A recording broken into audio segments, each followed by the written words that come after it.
have a memory of walking on a really miserable day, I think in Haifa, maybe a year ago or so, and I had my headphones on and this came up on the playlist. I'm like, yes, remember why you came here? So, Shabbat Shalom, y'all. Shabbat Shalom. In my set list, there are hashtags for my sermon. One says, that's my rabbi. The other says, face to face. Another hashtag is Sabbath Queen. God in drag. And 18 minutes. 18 minutes is how long it takes to bake a matzah. And if I'm good, that's as long as my sermon is. I'll do my best here. So, about a month ago, a few of us had dinner at my home, a Shabbat dinner, very small. And there was with us a 3-year-old girl. So cute. We did the candles, we blessed the wine, we had a beautiful braided challah. And we sang the song to the angels. And young Shaya didn't really know Shabbat. She's like, what are we doing? Why are we singing? And I said to her, look, here's the thing. On Friday night, when we get ready, the Sabbath Queen shows up. And we're just more beautiful and quiet and around the table. And I said to her, you know how you know when the Sabbath Queen shows up? Because you look into someone else's eyes for long enough to see yourself in their eyes. And then the Queen says, hello. You can try that for a second. I know, we do that a lot. And she loved it. And we're like, Queen in the eyes, Queen in the eyes. It was a beautiful dinner. Went to sleep. 24 hours later, we hang out again. And young Shaya comes to me and looks me in the eye and says, Malka ba'inayim, Hebrew for Queen in the eyes. And I'm like, what? And then her mom says to me, Amichai, Malka ba'inayim. She's looking you in the, I'm like, oh my God. Queen in the eye, Queen in the eyes. Young Shaya got it. She is moving that one forward. They've been doing so every Friday night since. So I want to talk about face-to-face and Shaya's story and ask us the question on this auspicious Sabbath, who is the Sabbath Queen? What is the Sabbath Queen? I figured it's a good chance to focus on this question. It is an ancient question. The Bible already asks this question. The song with which we began tonight, who is she? Who is she? Who rises from the wilderness, Mizot Ola min hamidbar. If we have a verse up, Mizot, who is she that comes up? No, go back one. Who is she that comes up from the desert like columns of smoke and clouds of myrrh and frankincense, perfume from all the powders of the merchants? This is the Song of Songs. It's a biblical, erotic love poem. It's very weird. It's very sexy. It's very like, how did this make it into the Bible exactly? It was very debated, but it made it in because it is the song of love. His love, her love, their love, her voice, sexy. It's a metaphor, but it's also just about love. And she who rises from the wilderness is here to teach us about the art, the complicated, patient art of loving. Just like Koshin taught us, it's about love. The Talmud teaches the entire Bible is holy, but the Song of Songs, holy of holies. It's what it's about. So who is she who rises from the wilderness? Well, the clue might come tonight from another fragment in our scriptures, the Torah story that begins this weekend at a synagogue near you. The Torah scroll will roll and the people will chant the first chapters of the 4th book of the 5 books of Moses. the book that is often known as the book of Numbers, but it's really the book of wilderness, the book of Bamidbar, the book of the desert. And it's called Numbers because back in the day, the Greeks translated it, and it does begin with numbers, with a census, but it's really about the wilderness. Although math plays a role here too, this is on some level about the math of history and the myth inside the math of history. So here are the first few lines of this story from the Torah. The Lord, our God, something spoke to Moses on the first day of the second month in the second year after the exodus from Egypt. The vine spoke to Moses in the wilderness, Bamidbar, where she comes from, of Sinai, in the tent of meeting. Right? We're in the wilderness, but in the wilderness there is a tent, culture inside nature. The tent of time is this. We are in the tent of time right now. It is a sanctuary. And there's this thing called God, whatever, and there's Moses, I don't know, didn't watch the Netflix thing, so I don't know anything about him. And it's the second year since they left. This is fresh trauma. And it's the first day of the second month, which is exactly a moon ago. Transmission. Here's the transmission. Take a census of the whole Israelite community by the clans of the ancestral houses, listing the names, every male, head by head. Interesting. The next one, please. You and Aaron, Moses, shall record them by their groups from the age of 20 years up, all those in Israel who are able to bear arms. Can I ask, if you identify as male and you're 20 years and older, do you mind rising for a moment?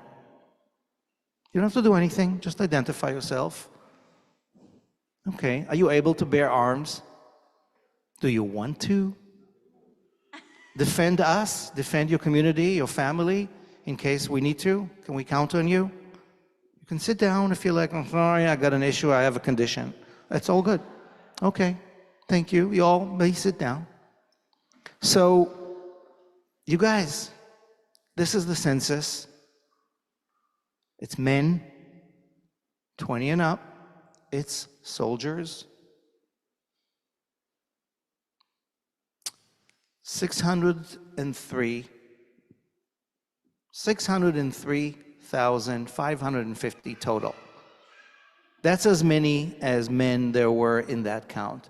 603,550. That's a lot. It's almost 700,000 soldiers. But can I ask you, who's not counted? Who's not counted? So who's not counted? Tell me. Okay, children, women, what else? Non-binary folks, right? Who's not? We get 603,000 people counted in the census. First one. Who still is not counted? What?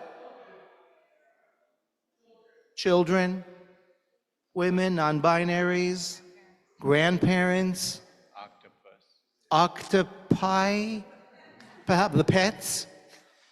Is this only the people of the 12 tribes? What about people who are not of the 12 tribes but are traveling with us? Who's not counted? Servants, staff.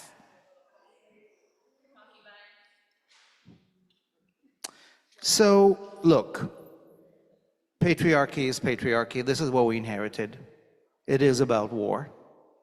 They're counted so they can have an army.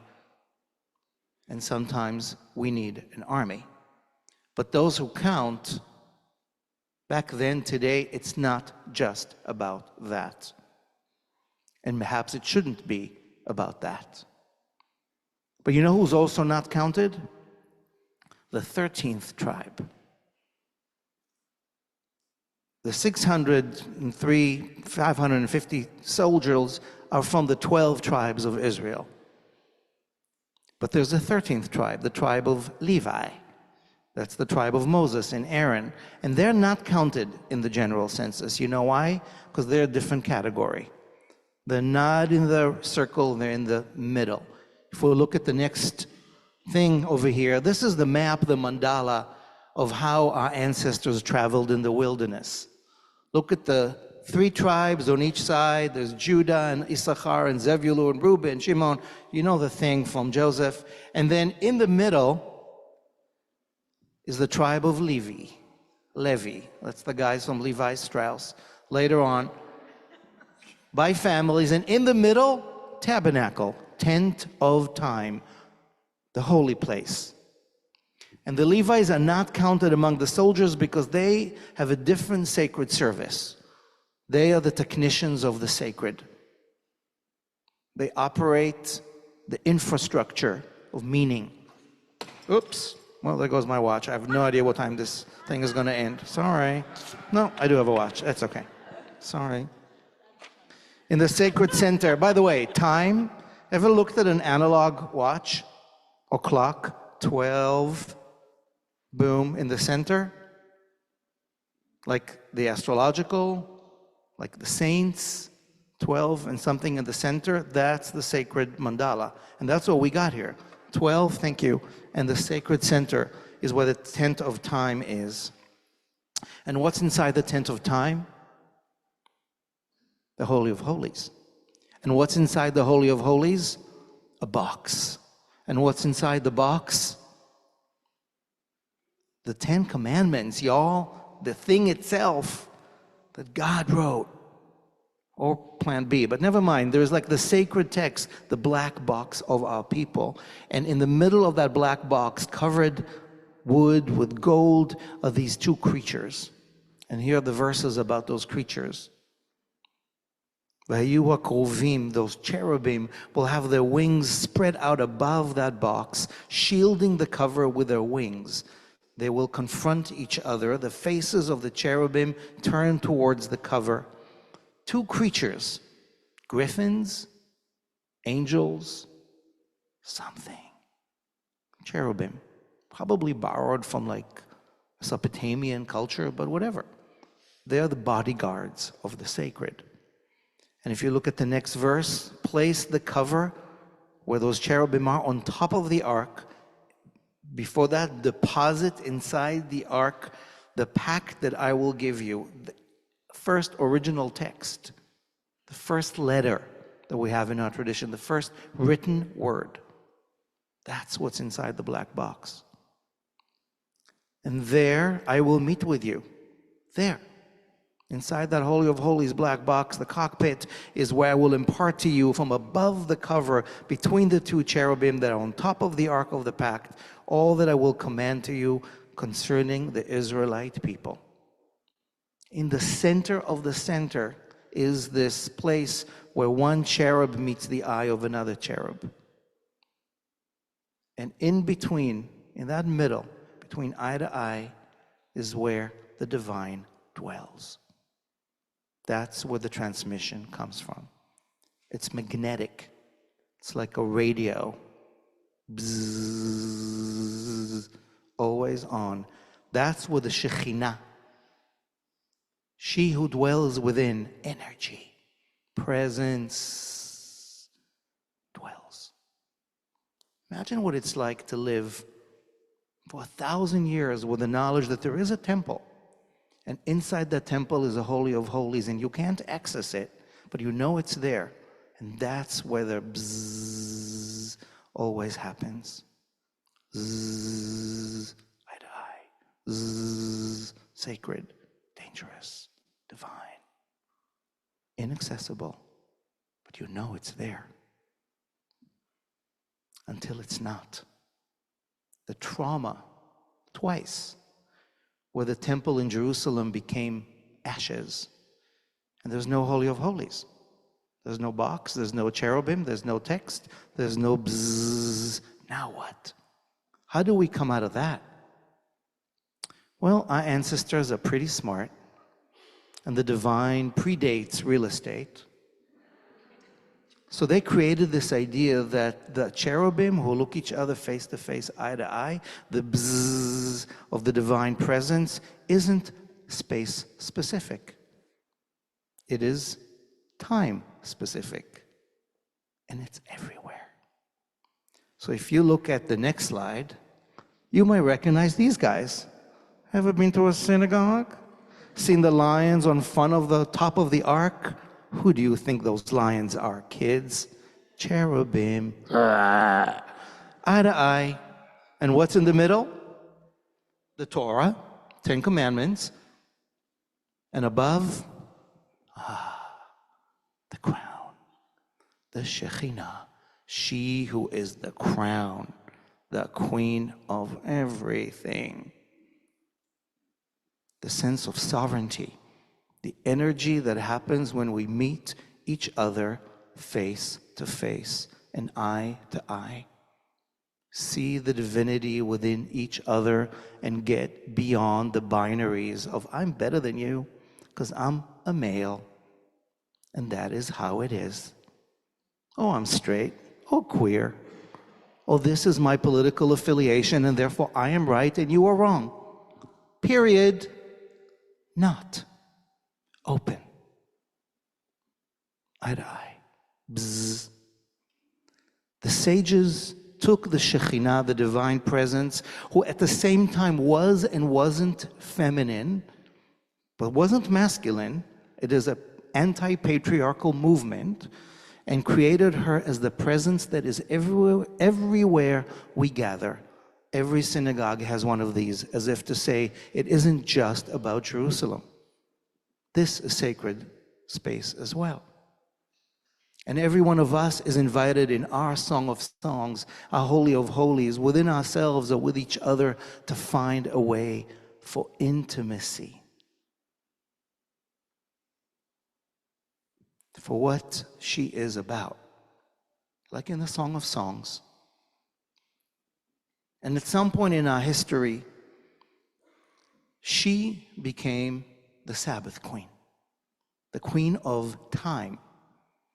It does or doesn't have to do with the loss of the temple and the geographic trauma, but the Sabbath Queen becomes this entity that shows up every Friday night, right? The candles and the challah, and you dress up, and it feels different. We change the greeting. We see each other. We are not workers. This isn't capitalistic hierarchy. We are royalty, and we show up. That's the beauty of our gift of Shabbat.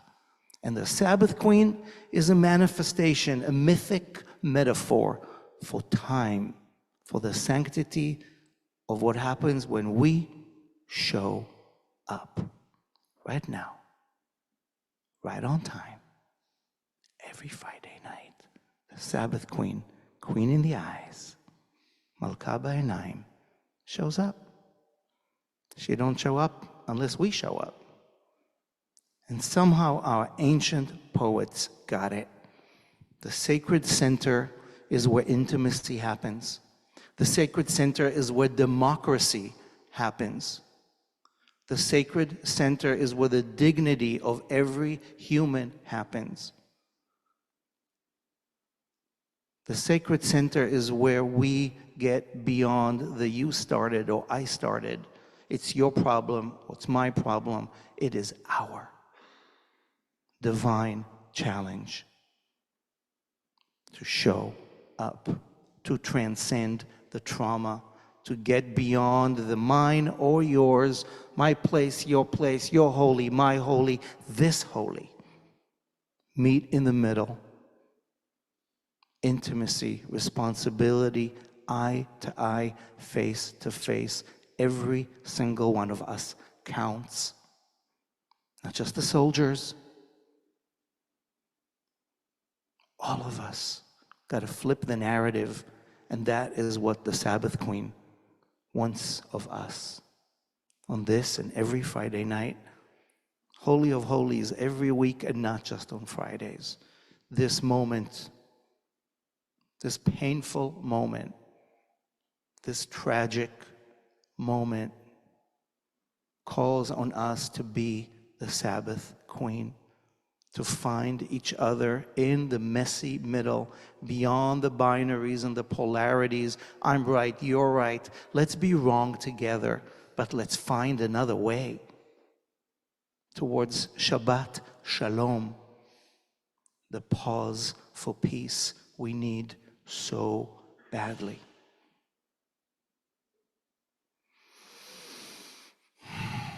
So that's Shabbat. And that's the Sabbath Queen. Perhaps a goddess, perhaps a wink, perhaps a tool for us to be more present. And on this Shabbat, I want to throw another crown upon the Sabbath Queen, because we, on this weekend, are in front of the super Sabbath Queen of the year, alluded to when we began tonight.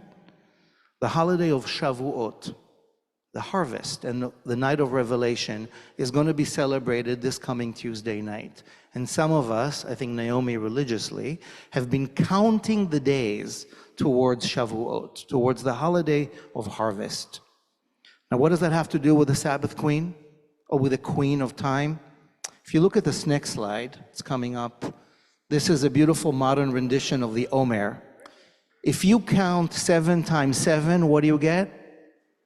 Good, the myth of math. 7 times 7 is 49, and then comes 50, the Jubilee.